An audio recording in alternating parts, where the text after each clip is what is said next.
Vou conversar com o ginecologista e obstetra Fábio Eugênio sobre as possibilidades da reprodução humana hoje.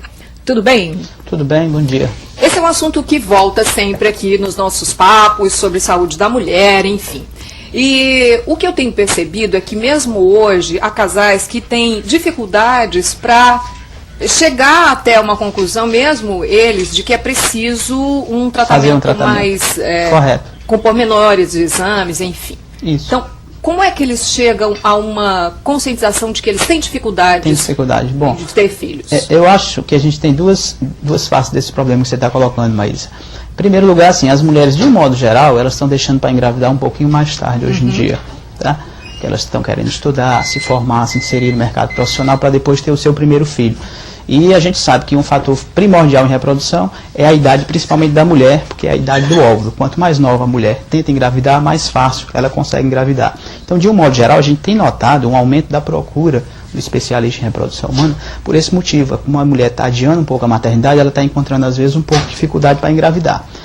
Então esse é um lado do problema. Agora, o lado bom é que a gente pode dizer com tranquilidade que hoje em dia, pelo avanço da especialidade de reprodução humana e das técnicas em geral de investigação e de tratamento do casal infértil, a grande maioria dos casos, a grande maioria dos problemas a gente consegue resolver. Às vezes com métodos mais simples, às vezes com métodos mais sofisticados. Existe desde aqueles casos em que uma simples indução de ovulação resolve, ou algum procedimento cirúrgico básico, até aqueles casos em que a gente precisa recorrer à fertilização in vitro, que é o bebê de proveito. Então tem todo o espectro do problema. Certo. Mas o casal, você está perguntando especificamente quando é que o casal deve se preocupar. Normalmente, casais jovens, em que a mulher tem até 30 anos, eles podem ter 1 ano de vida sexual sem nenhuma proteção contraceptiva, que a gente considera um tempo normal, até 1 ano que o casal tenha. Após os 30 anos, quando a mulher tem mais de 30 anos, principalmente quando está se aproximando dos 35, a gente recomenda que esse prazo de espera se reduza a 6 meses. E a partir daí ela já procura um especialista. Muito bem. A partir disso nós vamos para as perguntas dos nossos amigos e amigas. Já tem a pergunta da Gisele do João 23, mas eu vou abrir aqui o telefone que já tem gente na fila.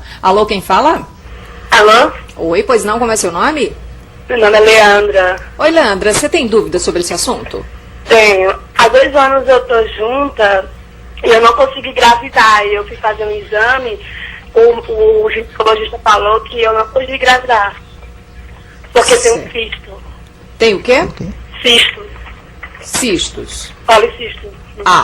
Certo. Policistos. E ele falou que você não pode engravidar. Foi. Foi esse o veredito. Mas eu fui em outro médico e ele falou que isso é besteira. Pois é, nós temos conversado muito sobre esse assunto aqui no nosso Saúde da Mulher. O que o senhor poderia dizer? É verdade. Na realidade, eu acho que a Leandra tem o que a gente chama de síndrome dos ovários policísticos, que é uma disfunção hormonal extremamente comum. Tá? Muito comum. E é também uma das mais simples da gente tratar em termos de infertilidade. Então, Leandro, eu posso te dizer assim que se você tem ovário policístico, você tem um distúrbio de ovulação, mas com medicações que possam estimular a ovulação, possam corrigir esse distúrbio, você vai poder engravidar tranquilamente, sem nenhum problema. Por exemplo, assim, eu sei que é complicado dizer isso, acho até que eu nem deveria fazer essa pergunta, porque isso pode incutir mas, por favor, esperanças nela. E, em termos de porcentagem hoje das mulheres com policísticos, o que seria? Dizer, você pode engravidar, você tem tantos por cento de chance para engravidar? A droga mais simples que a gente usa, que é o citrato de clomifeno, que muitas mulheres conhecem, é o Clomid, é o Indux. Eles, nas pacientes que estão com dificuldade para ovular pelo ovário policístico, em 80% dos casos elas ovulam com a medicação, e até 50% dos casos elas engravidam. E mesmo, só com essa medicação? Só com essa medicação que é a mais simples. E as que não engravidam com essa medicação mais simples, existe a gonadotrofina, existe outros tratamentos, como inseminação, fertilização. Então, a grande maioria dos casos consegue se resolver. Então, Leandra, você viu, são ótimas as suas chances, né? Vá à luta. Mais uma pessoa na linha antes da pergunta da Gisele. Alô, quem fala? Bom dia. Oi, bom dia. É a Rejane. Oi, Rejane, você tem pergunta?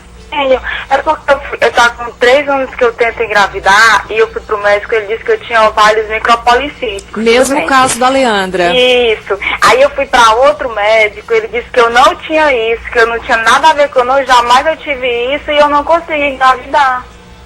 E agora, doutor Fábio? Bom, Regiane, lógico que a gente teria que investigar o teu caso especificamente, mas assim, a síndrome dos ovários policísticos, às vezes, é um diagnóstico que ele é superdimensionado, ou seja, ele é dado mais vezes do que realmente existe, né? A gente considera hoje que para afirmar que a mulher tenha síndrome dos ovários policísticos, ela tem que ter pelo menos uma disfunção ovulatória, ou seja, ciclos irregulares, e nos exames confirmar que ela não está ovulando. Meses às vezes depois de 3 meses sem menstruar, exatamente. O ultrassom, né, o exame ultrassonográfico, o ultrassom transvaginal, tem que mostrar os ovários aumentados e com vários microcistos periféricos. E ela também muitas vezes tem que ter sinais ou sintomas clínicos de hiperandrogenismo, por exemplo, acne, excesso de pelos corporais na mulher. Então a gente tem que ter pelo menos 2 desses 3 fatores que eu citei para a gente diagnosticar a síndrome. Certo. Então às vezes causa confusão até entre os ginecologistas você dizer, confirmar se uma paciente tem ou não. Até porque, apesar de ser extremamente simples, como a gente comentou, mas e fácil até de tratar, mas ainda é um pouco estigmatizante você dizer para a paciente que ela tem síndrome dos ovários policísticos. Haja visto assim, 2 clientes que ligaram, são as duas, né, voltaram ao mesmo tempo. 100% dos casos, né? Então, querida, volta aí ao médico e pede para investigar.